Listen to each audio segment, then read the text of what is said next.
Yo le quiero informar a la gente que tengan cuidado con quién está haciendo sus contratos, ¿verdad?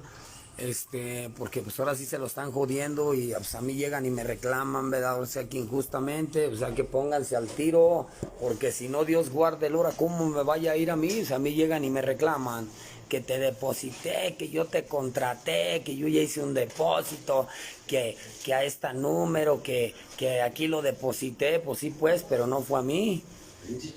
Mientras sea de mi hija, aquí está.